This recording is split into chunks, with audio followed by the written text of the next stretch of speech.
Welcome to another episode of the APL Spotlight Series, a spinoff of the Angels Positivity and Love Show. We just have the same incredible guests back on and we air it the same day. Oftentimes we get to play. Today we're doing a deeper dive. Lisa's already been on the show a bunch and you'll see her, I believe it's October or November of 2026. We just taped it a week or two ago and I'm excited to have her back on. She's a joy every time. If you're talking clarity, that's her. Great communicator, great channeler. If you're talking Akashic Records, akashicknowing.com is her website. She's got a lot of great offerings. We're going to get into that in a little bit. But you couldn't find a better instructor who's been around. She's been doing this for over 35 years. Whether you want to call it expanding your awareness, increasing your intuition, or just trusting your heart more, I think you're going to find very quickly when you listen to her, feel her vibe. She's a trustworthy figure and a great source for inspiration and for just taking a chance, letting go, and again, trusting your heart more. Lisa, welcome back to the show. Thank you, Michael. I am thrilled to be back with you. And I know it's always so fun and such a joy-filled time. So thank you. I appreciate you. Well, thank you again. And let's do a little big picture. We've got a lot of human beings on planet Earth right now. It's a special time. A lot's happening. I know periodically everyone says something bigger is happening. It really does seem like something's up right now. What is the opportunity in front of each person? Is it to be in their heart more, to just let go, do a little less knowing? How do you want to describe what's going on for humanity, but each of us? Yeah. So the way I actually hear it is we literally have the ability to step into our amazing powers, our gifts, and our talents to be the creator beings that we actually are. So this is the time where we get to create the life our heart and soul desire, the fourth, fifth, sixth dimensional world, create the new earth. Each and every one of you is here to help do that, right? It's going to take billions of us to make this flip, but we're on it. And I know it is happening and it is huge. So I really believe that over the next few years, we're going to think back by, say 2030 or so, and we're going to think back and go, I can't believe what a messed up world we were living in. Whew, thank God we're here. So And do you think that's going to go by like this, or do you think it's going to feel like 10 years, even though it was only 3.5 years? I would say, again, very individual. So a lot of this is based on the frequency that each human holds. Hmm. So if I'm living in fear and I'm scared and worried about what am I going to do and will I make it, then it'll be a long, slow, kind of drawn out time. But when you really live in your heart, as you mentioned, of course, one of the reasons I teach people to access their own Akashic records is the records are part of quantum field, part of source energy. The frequency is way higher than anything that we usually access in our normal human state. So when you are living in a high vibrational energy of love, which is at about 500, or bliss, which is 700 or 800, and anywhere in between, it's going to zip by. It's going to be so amazing. And let me just say, it is already happening for so many of us. Hmm. So those light workers who have been kind of on this project for the last 10, 20, 30, like me, 60 years, we already are truly creating that world of love, that unified field where we all truly come together and create this new earth. So it's an exciting time to be alive. So, We're going to do some Seth quotes. The late being Jane Roberts, 1970s, kind of kicked off this whole thing in one sense. We'll do some Seth quotes in just a second. But for folks wondering to the numerical references you did, like 500, 700, 800, David Hawkins is probably the scale.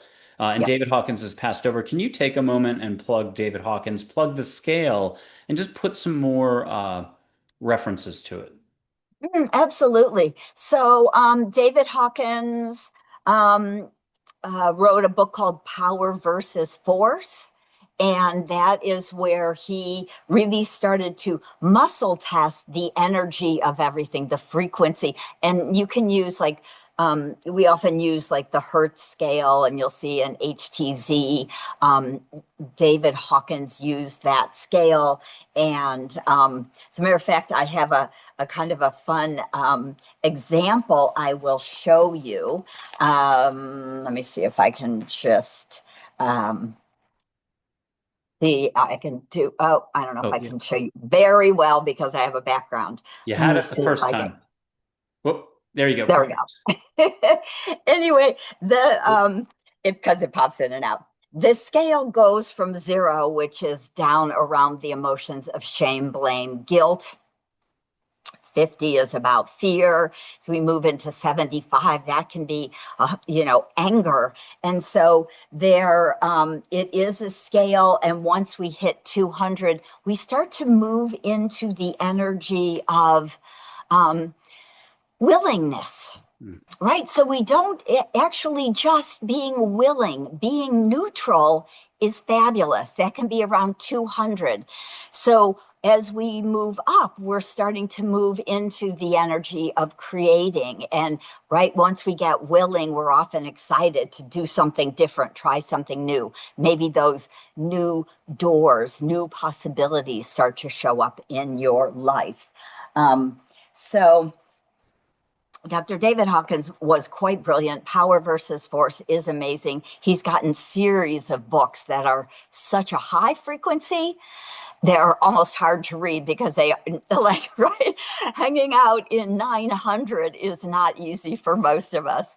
So he has The Eye of the I, which is I of the EYE, and I, just pure straight I, and they're phenomenal books to read. And they raise your frequency when you read them, right? That's what's happening. That's why most of us will kind of maybe have to take a nap or literally fall asleep reading the book.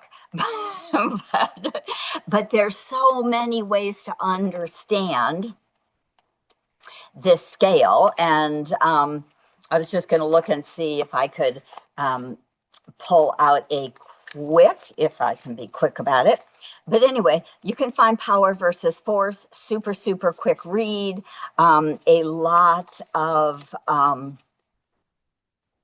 a lot of detail in there. Here's my little, there we go. So we'll see if I get it right in front of me. Right there, and people can screenshot it and blow it up, and that'll be the best way to go. Plus, ChatGPT can recreate the scale for you these days, or Claude, or Well, right. OpenAI. You'll find it Yeah, if you go Google the Hawkins scale. exactly.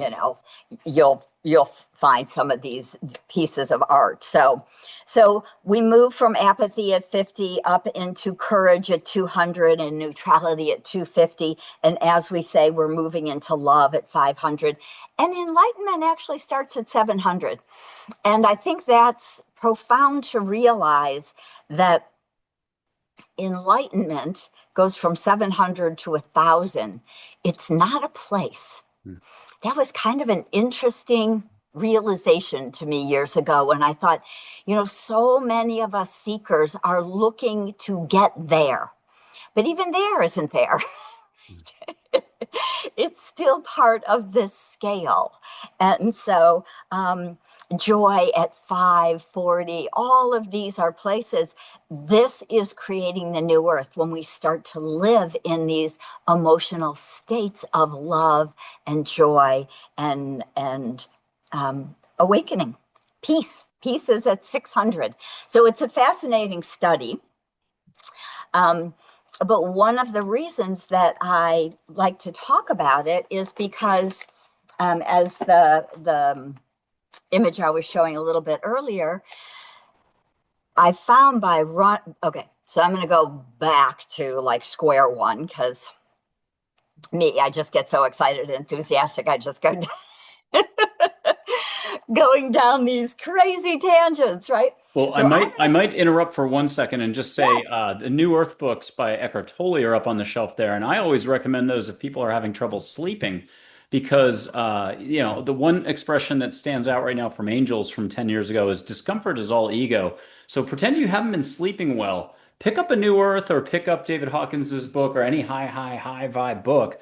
Your ego's got a hard choice. It can continue the pattern of you not sleeping, or you start reading this like light language or angel writing, whatever you want to call it. You're going to start yawning right away. You're only going to get 2 paragraphs in, and then your ego is going to be like, "Oh my God, I'd rather have you get a great night's sleep and say this is boring than ever learn anything from these amazing texts." So it doesn't really matter what the book is. If it's high vibe and you're falling asleep to it, you know something's up, and you'll sleep yeah. like a baby. I had to tell a little humor there. I love that. I love that because it really is. I mean, and then you can go, oh, isn't that interesting how strong my ego is that it wants to stay awake and worry and stress and be mental and think and judge and right? And revisit that conversation 20 times that you can't do anything about. So, yeah, read a high vibe book, let it knock you out. Always good for a good night's sleep. So, I love that. Um, so, the Akashic Records is the recording of your soul's journey throughout all time space continuum. So, that means that from the moment your soul individuated from source to the moment your soul returns back into source, which is probably billions and trillions of years, um, everything that you ever do as that soul is recorded in this energetic field that we call the Akasha or the Akashic Records. So many years, almost 30 years ago, I was working as a energy healer, psychic, intuitive. And one day I was doing a reading for a client, and they had asked about some soul purpose work and information. And all of a sudden, I got this kind of image, and it was like forever. It was just way back, way out. And I thought, wow, that is crazy. That's very intense and impressive. So the information I started to get was about past life gifts and talents, traumas that had blocked them, tools or talents or wisdom this client wanted to remember in this life now, and even some about what had been pushed out into the future that may have been, that happened to have been blocking them. So, right, there is no time or space in the quantum field. So there's no time or space in your own Akashic records. So you get to travel around past, present, future. And I started to get tremendous amounts of information about this client's purpose and path. Now, 30 years ago, nobody was talking about the Akashic records. I had heard about them from my teacher who taught me healing. But what she told me was that as a healer, it's important to go to your client's Akashic records and ask the record keepers for some energy to fill your client up, right? If we're going to clear, release, and delete things from people's energy fields, energy bodies, it's very important to fill that up with the person's highest energy, highest frequency, Akashic wisdom, light, soul energy, right? So I had been doing that. I've been going up to the gates of the Akashic record saying, please, sirs, can you fill up my client? And they would. So when they started to talk to me, I didn't imagine that it was the record keepers because my teacher had said, you can go to the gates, but you can't go in. So interesting. It's a very interesting thing. I still have people occasionally say something to me like, the Akashic records, that's forbidden knowledge.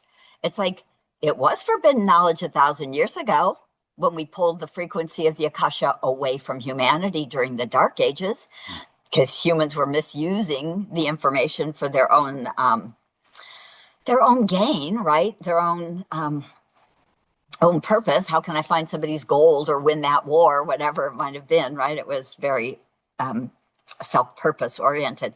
So the record keepers pulled the frequency away from Earth. So we lost connection to the Akashic Records. And because that happened for 1,000 years, we realized, we were taught, we used to have that knowledge, but now it's forbidden. We can't access that frequency anymore. It's too high. It's too far away.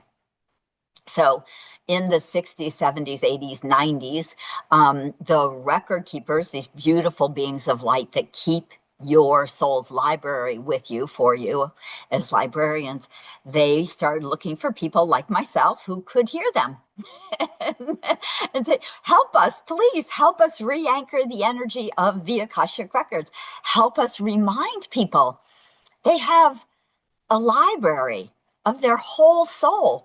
And it actually is your birthright to have access into this information. So that's when they kind of tapped on my shoulder back 30 years ago. And then I've, said, sure, okay. What do you say? We're going to interrupt for just 10 seconds, though, and then we're going to get right back to this, and then we're going to cover what we're interrupting with later more in detail. But you've got a special offering. It'll be in the details of the video description, a link. But you're offering an intensive workshop, and people can donate $1 up to, X amount. And can you just plug that briefly before we get right back into it? Absolutely. Okay. So if you would love to clear some guilt and shame, old karmic patterns, blocks, and trauma that are holding you back, if you are ready to literally experience unconditional love, I hope you join me in my 4-hour Akashic Masterclass. We are going to do a ton of work around really clearing, releasing, deleting old patterns, collective patterns that no longer serve us. Literally, you get to pay what you want. So you could pay $1 or you could pay 88, whatever it is value-wise to you. Perfect. And so we'll do quantum healing through the Akashic Records. There will be hours of me teaching more tools that I've been given from the record keepers. We're going to get some nice energetic upgrades and activations from our Akashic Record keepers. So it is on September 22nd, one day, 4 or 5 hours, depending on, if we have thousands of people showing up, which I know there will be. We might go 6 hours if you guys are up for that kind of healing and clearing and changing in this very moment, in that very moment. So September 22nd, just click the link in the show notes and that'll take you to the page where you can just choose to pay whatever your little heart desires. And I'd love to see you there. It will be so much fun. So. Okay. And I'm going to do those Seth quotes now because we're going to get you back on track. And these Seth quotes, I'll describe Seth as a light being. Jane Roberts and her husband was the typewriter guy doing the transcription. But Jane would go into sort of trances or connection sessions and just get amazing downloads.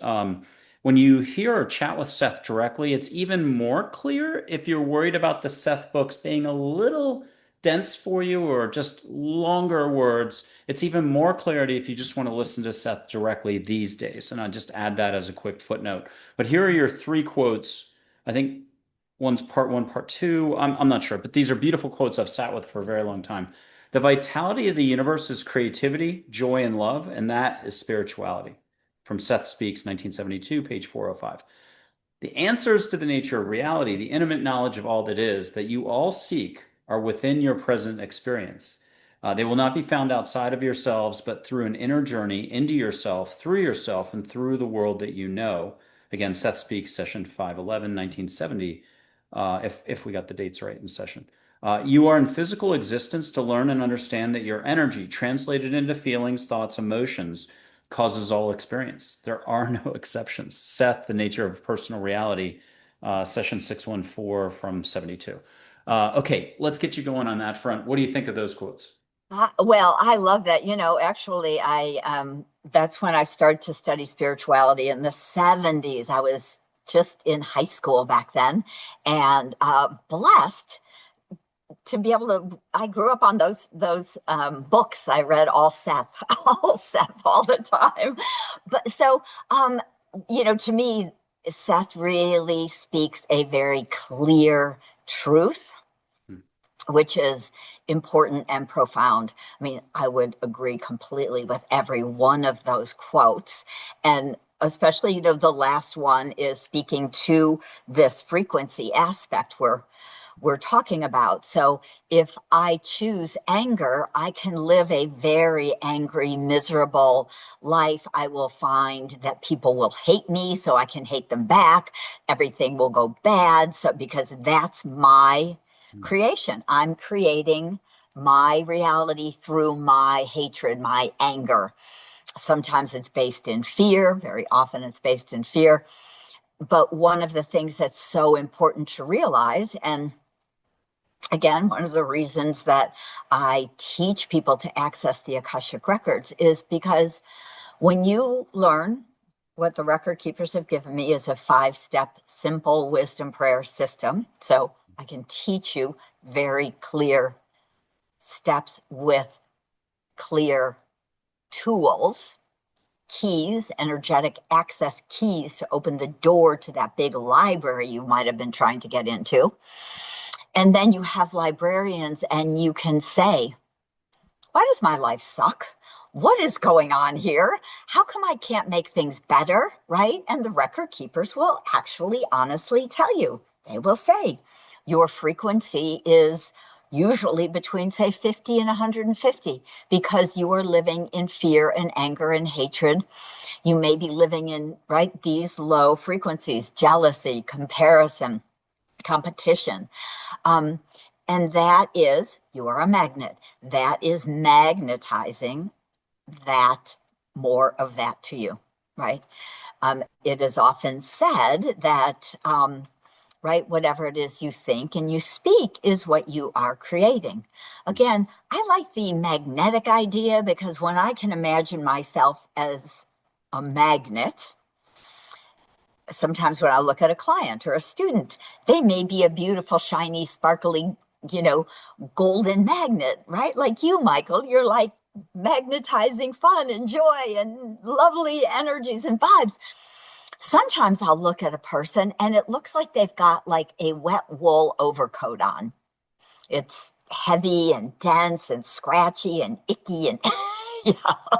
And that's what they're magnetizing, right? They're magnetizing more pain. They have come Mm. to believe some way or another. And these are some of the questions that we would ask in the records. Why would I want to have this experience? Right? Where did this start? Maybe where's some of my core trauma that built this wet wool overcoat? And so in the records, the phenomenal piece is the record keepers might say, well, you've had 20 lifetimes over the last 1,000 years, and almost every single one of those, you were a warrior and you were out in self-righteousness killing people, right? And you're like, wow, really?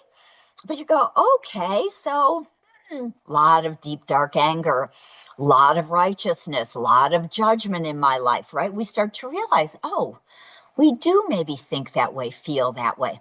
Now I can go in the records and I teach my students to go back to those 10 lives, 20 lives outside of time space continuum because you're in the quantum field.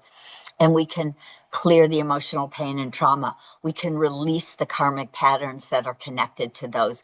We can start to shift really our mental view in this life, in this moment. So accessing your records is so much more than just maybe knowing who you were in a past life. Or often people will say, what is my purpose? And it's a complex answer because you have many, many, many purposes. You've lived many, most of us. If you're here listening to me and Michael today, I would put money on the fact that you have had more than 500 Mm. human lives. Now, you may have 10 million other lives, other places, planes, dimensions, huge multiverse out there, right? Lots of places, angelic lives. I mean, that's why I love your angels. galactic lives, all of these different lives. And and so we have tremendous wisdom. We have honed a tremendous number of gifts in this earth plane that we want to use and share. Right. So having access into your own Akashic library and learning about who you actually are as an ancient, infinite, likely galactic, angelic soul is life-changing in its own right. I love it. Okay, let's talk about again, compassion, kindness, gentleness, love in the sense of just being and less doing, that the doing is taken care of the more you're resting in your natural or galactic or just broader or higher frequencies that are existing, but our thinking and what we know and everything that we've gone through our conditioning and so on does its best to suppress it. So the only other example or metaphor I could use is like seeing auras. People can think it's a big deal. They think it's an external step they have to take. I would argue it's the opposite. You're already seeing light on everything and everyone. It's energy field. But because you're a human and a human brain, and there's a lot of thinking going on, and you know what you know, and you're John or you're Sarah, 40-hour, 100-hour work week, you've fine-tuned it out and done a narrow scope, and you're missing it. And the only way I could just suggest in a creative, fun, totally crazy way is first thing in the morning, if you leave a post-it note up before you talk to anybody, brush your teeth, have a cup of coffee, utter any English or whatever language you do, go out to your living room, your kitchen, and look at a recessed light. You should see a beach ball sized rainbow pattern around it, and it's pretty. And it's kind of like an aura, closest substitute without you taking any active steps. And then you'll watch your thinking come in because it'll comment right away and be like, that's pretty. And you still have another minute or so. Within a minute or so, you'll be like, what am I seeing? And then it shrinks. And then you're going to get a bunch of other thoughts coming in. And then it shrinks, shrinks, shrinks. And then you're going to extinguish it within 10 minutes to maybe 2 minutes. And it's gone. And that's just the way it is. Welcome back to the regular world for all of us humans. So, can you go over how important it is to not know anything? It's not about winning or losing or gaining or anything like that. Move past seeing the negative on this. It's here. Absolutely. And we are living in a frequency-based world, and everything, every ability that we've ever wanted, we are creator beings, right? We literally can create everything because we are part of the universe. The universe is everything. We expand that out into quantum field, and then we realize it. And some of it to me is just owning. And again, when you start to experience going into your own Akashic records and seeing hundreds of lives where maybe you were a guru, maybe you were a teacher in ancient mystery school, maybe you were part of a priest or priestess in ancient Egypt or Persia, or maybe you were in Atlantis or Lemuria and you experienced all, or my favorite, my mermaid lives in in Atlantis, right? And so, or Sirius, the dog star, also water world up there too. So we can create and recreate and be all of that because we already are. We are that. And so to me, again, finding ways to kind of quiet the linear logical brain that wants to figure everything out because that's the way we've been trained, but energetically. And I even teach this in my Akashic workshop that'll be coming up in October and November. I teach you how to turn your analytical mind off, like with a just the flick of a switch. And all of a sudden, people are like,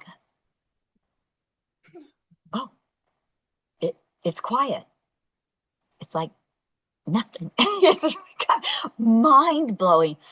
But it lets us, right? Just saying, okay, turn off that linear logical mind. It lets us start to feel, see, know, right? We have many clairs. And as I want to show you, and I'm going to try and do this again, the beautiful golden image of one of my students before she opens her records is beautiful, but it's based on physical and mental activity. This is So an you can, aura photo. These are aura photographs. You physically right, snap using science to capture their right. field before and after. Right. So you have a aura machine. The person puts their hand on a plate. We have special aura camera, right?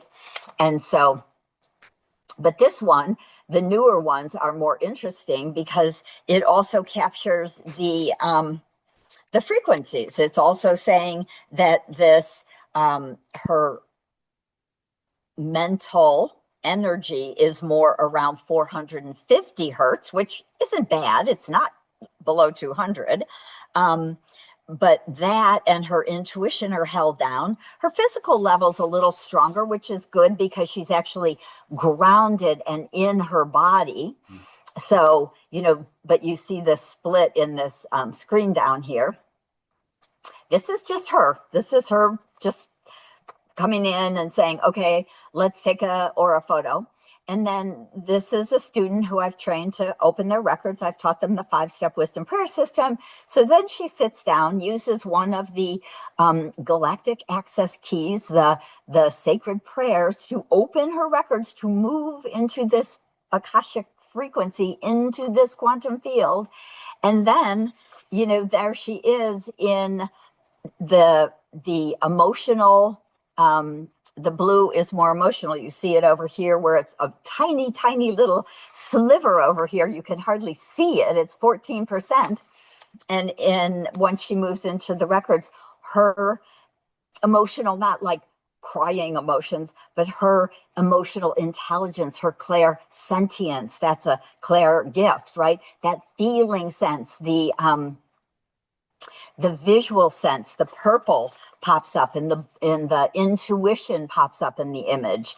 And so the blue and the purple are really clairsentience, clairaudience, intuitive knowing. And you see the way the scale all comes together and everything really kind of evens out. So she becomes very aware, awake, intuitive, sensitive, and the other more physical mental levels fall to the back. You see the green and the red in the background now. So her beingness, her essence, her suchness, her connection to all that is, her flow, her being one with all.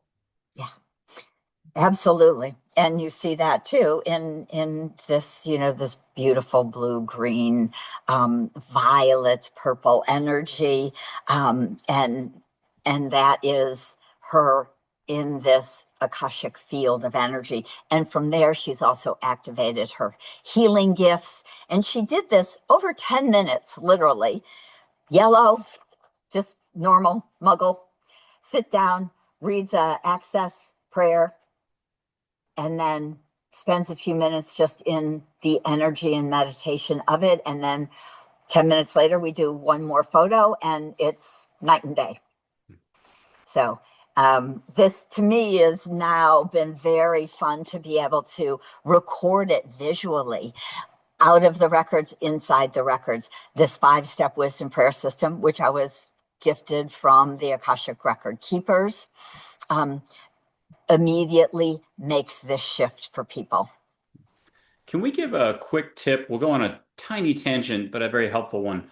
If someone needs help confidence-wise or with any aspect of their life, what are just a couple steps as they go to brush their teeth, get ready for bed? Is it to take a shower? Is it to say a few words before they close their eyes? Can you just go through how before bed is one of the best times to let go and let the universe step in?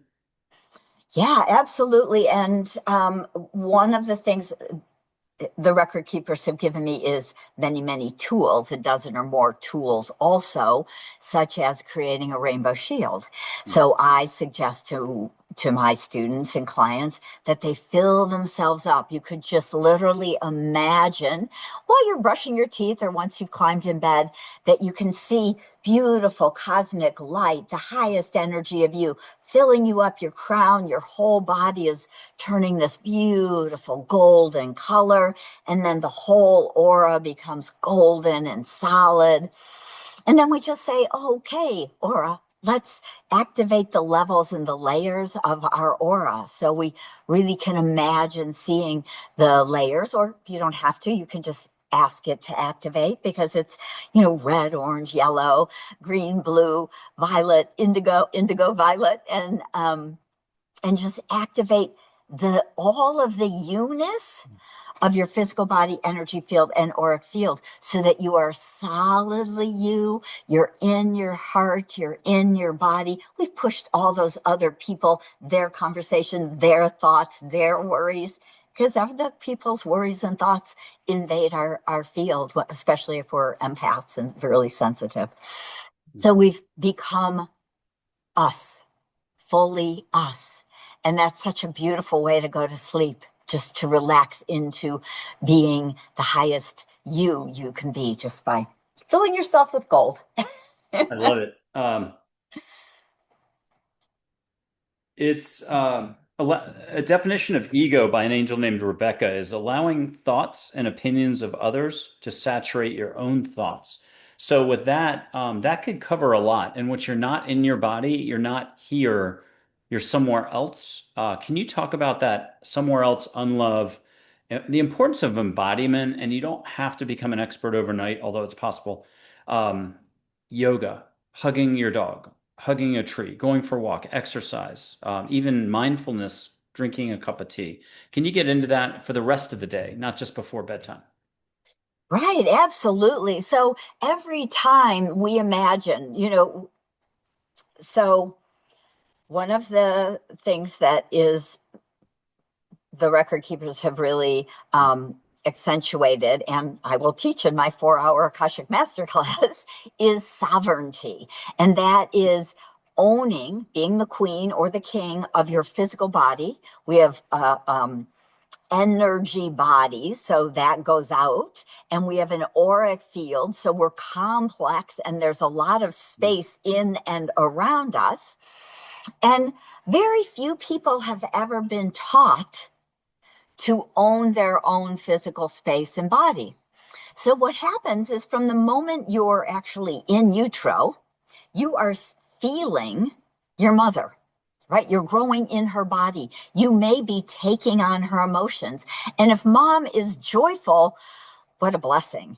And if mom is depressed or scared or angry or hurt, if you have your parents were in an abusive relationship, you are feeling all of that. So you are born feeling other people's emotions. And then we go on very corded and connected to our mother and often father or grandparents, other caregivers, whoever that might be. We're corded energetically to them. And often people are very mergy. So they want us to feel what they feel, right? So sometimes people share their emotions, not just verbally by saying, I'm sad. They share their energetic sadness with you. They share their depression or their anger, right? As if you ever felt someone walk into a room and you were like, oh, like, what's wrong? And then you see some angry looking person who's wanting to yell at someone and you're like, ooh, I felt that. Their energy can affect your energy field. So the thing that's important to know is that we still can change that. And again, this is one of the lovely teachings that I will share in my Unchain Your Galactic Soul 4-hour Akashic Masterclass. I want to help you unchain the garbage that has kept you constricted, locked down, held back in this earth plane. And one of those things is often that we are experiencing so many other people's energies and emotions, and we don't know it's not us. Mm-hmm. So as we can start to make separations, as we fill ourselves with our highest soul golden frequency light, as we become the sovereign and send everyone else's energy back to them and own this field space that is us, again, not only do we get more quiet because all that chatter, a lot of that chatter will go away because a lot of that chatter is not even you, right? It's people thinking stuff to you. Um, that helps. And then as we own our field and our space, we're aligning to our soul's purpose. We are energetically aligning to the plan your soul wrote before you embodied. So it's important to know that your physical body and your soul wrote a contract. And so we want the soul, come down, be embodied. This is important. Soul all the way down to your hips, down to your knees, feet, connect to Gaia beneath your feet, right? Engage. Soul and body need to be really engaged. And as funny as it sounds, kind of part of the first thing you were saying, we're often kind of out of our bodies. We're hanging out in the ethers. We're want to meditate and get as far away from physical as we can. But the truth is, that can be fun for a little while. If we leave our body vacant for too long, then all these other people are using your body and they might be controlling you, right? Sometimes our family controls us because of the way we've been raised. If we're not embodied and if we don't have any clear, if we can't make clear choices, then we're getting pulled around by whoever it might be. It could be a spouse, it could be a parent, it could be somebody you work with, it could be a best friend who's controlling your life, right? So being the sovereign, owning this field is one of the biggest, easiest steps you can actually take to start transforming your life. So I am going to teach that really clearly with all the guided visualizations in my 4-hour Akashic Masterclass. And you could just pay $1 if you want to come and get all that information in 4, 5, 6 hours of teaching, of me healing, of me unraveling karmic patterns and unraveling collective contracts to help everyone to start to unwrite that which no longer serves us. And because the Akasha is part of the quantum field, it's possible for us to do very profound healing work together as a collective. So to me, I'd love to see 3,000. Last time I did it in the spring, we had 2,000 people. I would love to see 3,000, 4,000, 5,000 of you, because we can truly rewrite our lives and our world when we come together in this power and light of the Akash, of quantum source, love, peace, joy. And so, there's so much we can do in this energetic field of the Akasha. It's so much more than just what people used to think, like, oh, isn't that a past life or something? No, this is truly about you creating the world that your soul and your heart are choosing. Beautiful. I'm going to see if I can get this out right now, but there's the movie Peaceful Warrior, a gymnastics film, but I'd argue it's a spiritual film. And it may be the book, Way of the Peaceful Warrior, Dan Millman, but there's a moment where the gas station attendant, it's like an adult Karate Kid film. The Mr. Miyagi figure, played by Nick Nolte, says, "You are not your thoughts." And whether it's other organizations, like countries, organizations, they cannot be love. The love is universal, it's within you, your heart, and so on. So where I was going with this is there are instances in all of our lives where we've had something happen. It could be angels. It could be a positive experience where a huge amount of love came in at a special moment, and you're just bowled over at how big everything got, how bright everything got, what insights you gained. But it can be the other. And I can remember having a 20-ounce mug of Starbucks coffee, or a Starbucks coffee mug and coffee. I'm in my kitchen, and I know I had suggested to people, you give your ego a nickname and make it a good one. Opera singer, Formula One race car driver, something with a lot of syllables, a Brazilian soccer star. So I think I was calling mine Mr. Higglesworth.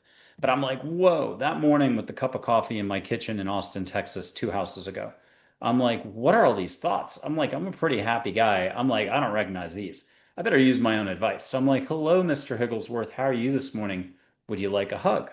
And you're supposed to do it completely from your heart. You cannot give your ego a black eye. You're going to get a black eye right back. And I must have been 2% over, but at the time I must have been a little pushy. Every fire alarm in the house, top to bottom, went off.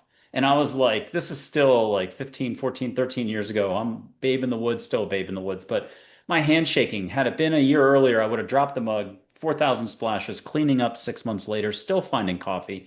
Instead, I just did this, put it down, called my lifeline 50 miles south, and was like, what did I do wrong? And they were like, you're just a little too pushy. Just got to do it from love, be nice, and so on. Talk to us, Lisa. I bought you a little time.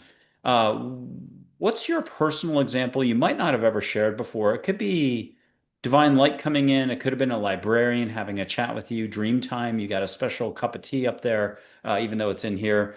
It could be other complexity. You don't have to get into it too much if it is. What can you share, or maybe two examples of where you really had to step up in the moment? Hmm.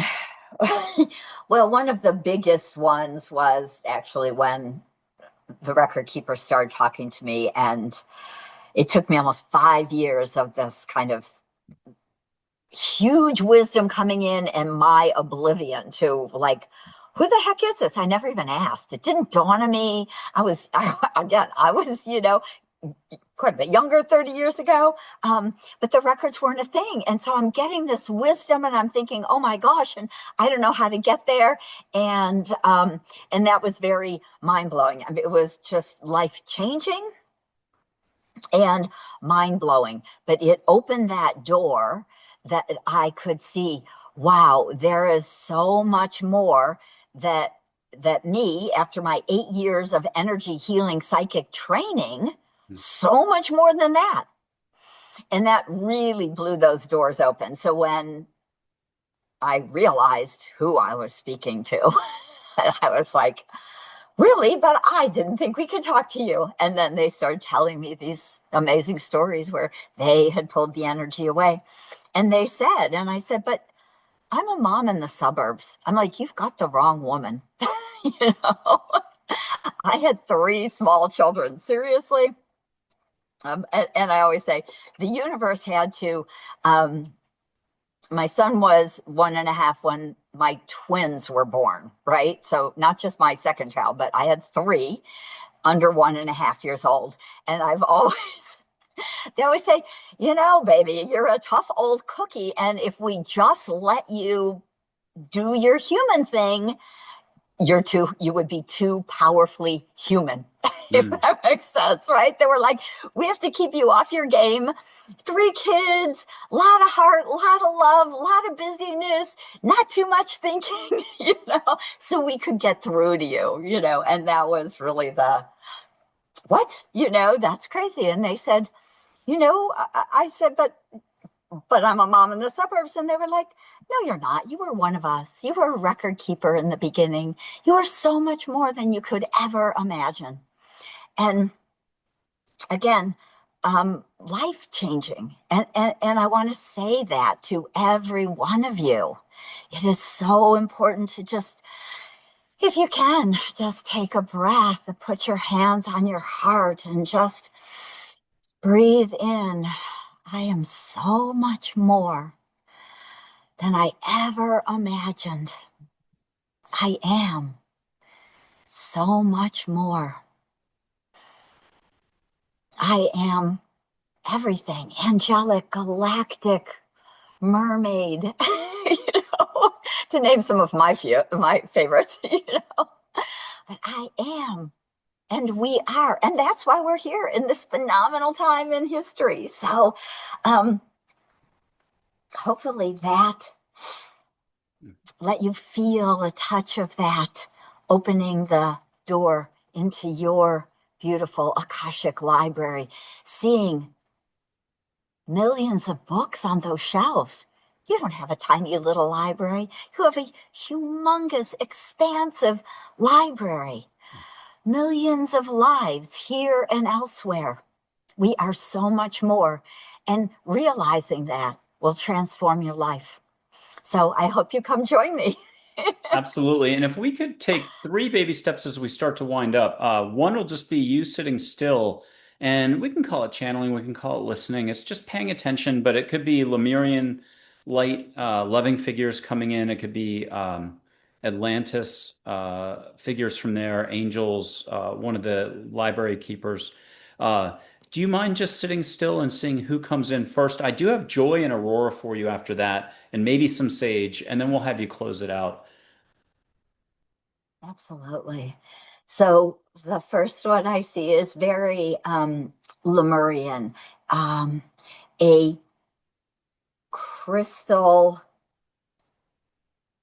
temple musician. I see them in front of a huge crystal wall with like drumsticks. And they literally are playing the crystal wall because it's like a big pipe organ. And they are sending everyone just the beautiful frequency of divine love.